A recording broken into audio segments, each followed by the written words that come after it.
Assalamualaikum warahmatullahi wabarakatuh. Nah, sebelum memulai pembelajaran pada pagi hari ini, kita memulai dengan berdoa bersama-sama terlebih dahulu. Berdoa dipersilahkan. Berdoa cukup. Oke, bagaimana kabarnya hari ini, kawan-kawan? Nah, untuk sebelum memulai pembelajaran pada siang hari ini, mari kita presensi terlebih dahulu ya. Oke, saya presensi dulu. Untuk yang pertama itu Mas Haris, Hadir, Pak. Mas Bimo, Hadir. Mas Dika, Hadir. kemudian Mas Panca, Mas Bagas, Mas Eka, Mas Fajar, terus Mas Asep, terus Mas Satria. Hadir, Pak. Oke, berarti nihil ya untuk hari ini. Oke, untuk pembelajaran pada pagi hari ini kita akan membuat toolbox. Nah, sebelum ke job sheet toolboxnya, kita akan materi terlebih dahulu ya. Untuk materi hari ini itu assembly tentang toolbox. Nah, assembly sendiri itu ada dua, yaitu flash component dan grounded. Nah, kita nanti akan mempelajari di hari ini hanya mempelajari flash dan grounded saja. Untuk selanjutnya, nah, nih untuk pertanyaan mantiknya. Nah, jadi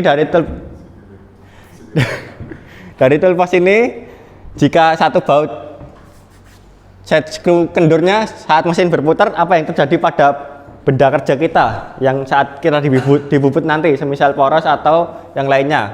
Apa? Coba siapa yang tahu? Nah, betul, bergetar. Kemudian apa lagi? Cacat, benar. Apa lagi? Enggak rata. Nggak rata, benar. Nah, dari ketiga yang sudah kalian sebutkan itu tadi, itu benar semua. Jadi di assembly itu kita harus presisi, terutama di pemesinan. Ketelitian itu harus menjadi dasar kita dalam teknik pemesinan. Oke, untuk selanjutnya. Nah, sebelum masuk ke assembly kan kalian pada semester sebelumnya sudah mempelajari part atau format filenya .ipt. Nah, part itu sendiri kan komponen tunggal hasil permodelan 3D kalian yang kalian buat di inventor sebelumnya ya, dari sket, kemudian di extrude, di revolve dan lain-lainnya. Nah, setiap bagian toolbox itu memiliki file IPT sendiri atau inventor part. Nah, nanti di contoh tool holdernya nanti ada file tool holder IPT, stud, set screw dan lain-lainnya. Nah, yang kalian sebelum ke assembly kan kalian sudah mempelajari juga drawing.idw ya, atau .idw.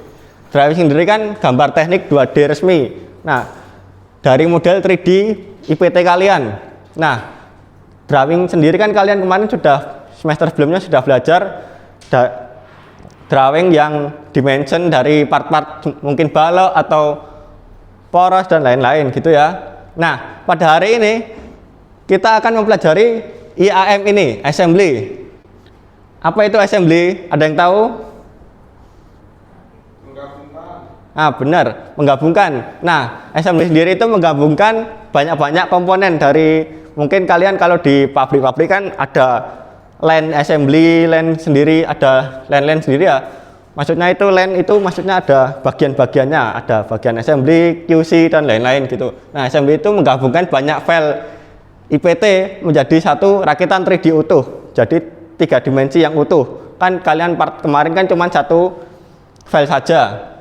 Nah, inilah target pertemuan pertama kita. Nanti kalian membuat part semuanya dulu terlebih dahulu, kemudian kalian cuman assembly.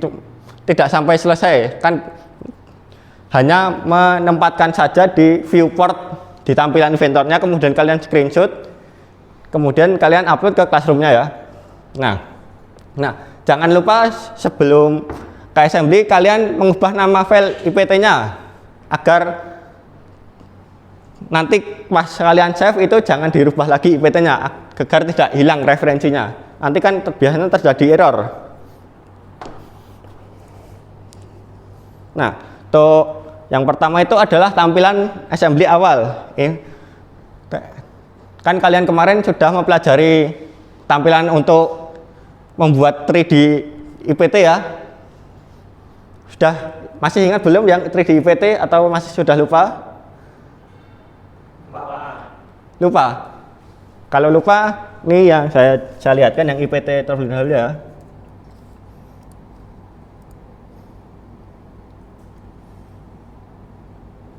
Nah, di IPT kan kalian ada bagiannya ini dan ini.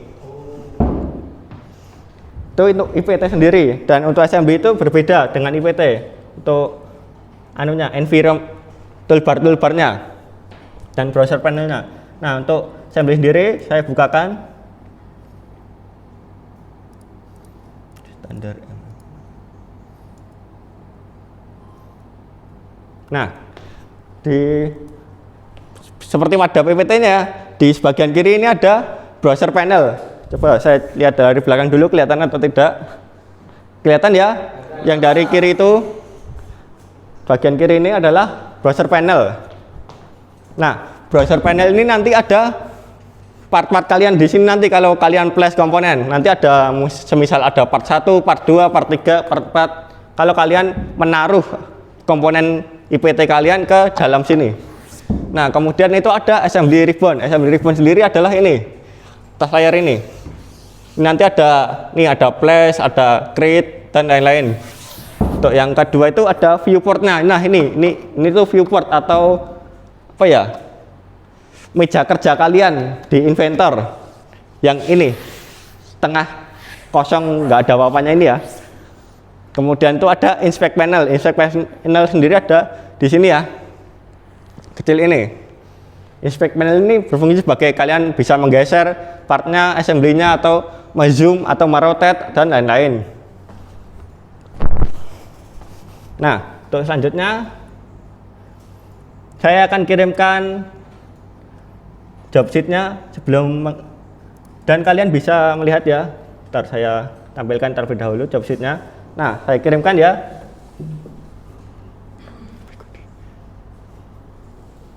Oke, sudah saya kirim. Nah, kalian bisa lihat di sini ada toolbox yang beberapa komponen ini. Saya zoom agak besar ya, agar kelihatan.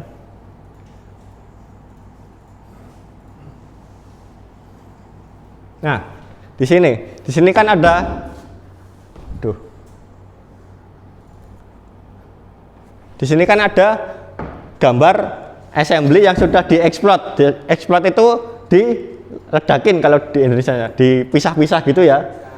Terus di sini ada BOM-nya, bill of material. Bill of material sendiri itu harga dari sebuah material. Nah, harga itu tidak selalu tentang uang ya. Bisa mungkin dari harga material, bahan materialnya, deskripsinya dan lain-lain. Terus kemudian, nah, dari sini kalian amati dulu. Kalian amati apa saja sih komponennya dari toolbox tersebut. Coba diamati apa saja yuk. Dan komponennya ada berapa? 8, enggak benar. 8. Nah, komponen yang pertama itu adalah tool holder. Kemudian base plate-nya ini, kemudian stud ini, forest-nya ini, kemudian clamping nut-nya itu ini, kemudian handle, kemudian set screw, baut-bautnya ini, dan kemudian group screw, baut yang 4 ini. Nah, untuk pertanyaan selanjutnya, sebelum kita ke assembly, nah, bagian mana dari 8 ini yang dijadikan patokan atau referensi? Kan semisal kalian merakit sebuah meja kan harus ada patokannya untuk merakitnya itu. Misalkan meja kan ada alas mejanya dan kaki-kakinya dan rangka sambungannya itu. Nah, di meja kan sambungannya semisal ini ya.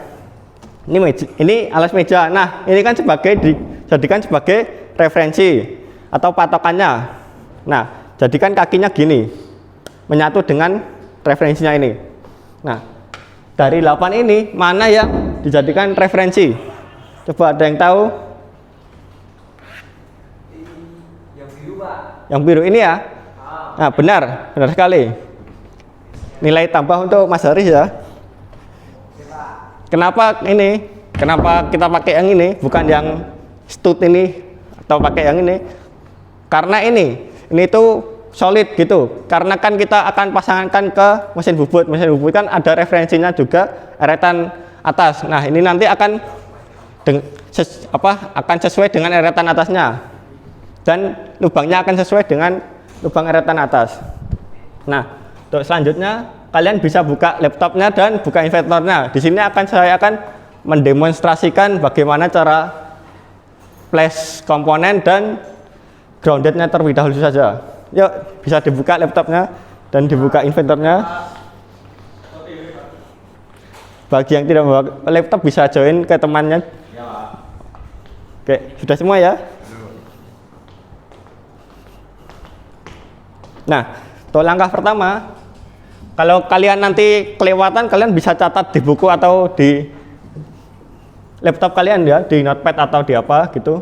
Nah, langkah pertama kalian adalah meletakkan komponen dari toolboxnya kalian yang sudah kalian buat nanti.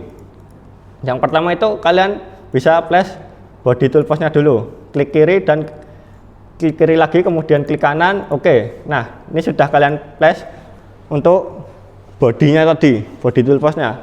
Nah, di sini kan saya akan flash semuanya dulu.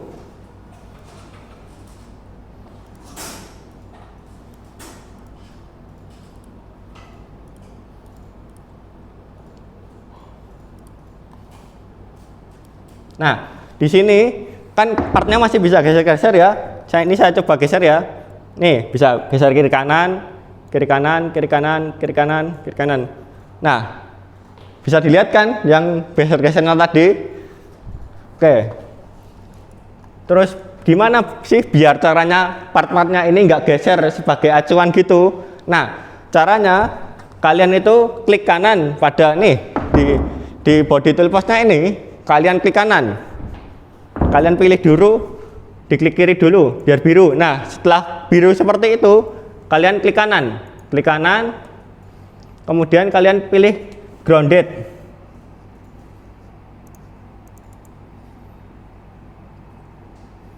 Nah, ini udah. Nah, setelah nanti grounded, nih akan muncul tanda panah ya, akan muncul jarum di partnya ini. Nah, setelah muncul coba kalian geser, apakah nanti bisa gerak? Nah, tidak bisa. Sampai sini ada yang ditanyakan atau kelewatan dan lain-lainnya? Aman, Pak. Oke, kalau aman kita lanjut ya. Nah,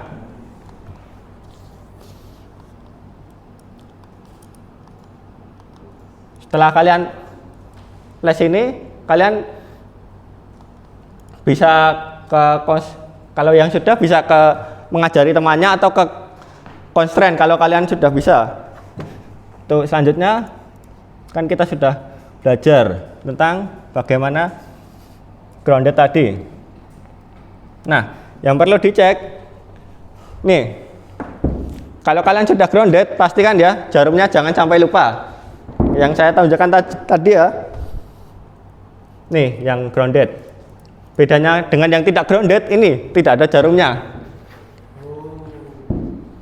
Nah, untuk selanjutnya, nah jangan lupa di save ya. Nanti kalau kalian tidak nge-save, nanti filenya hilang kalau semisal mati listrik dan lain-lain. Bisa kalian cek terlebih dahulu. Oke, ada yang kesulitan atau tidak? Gimana? Oh, sudah bagus ya ini. Oke, udah bisa ya, mantap banget.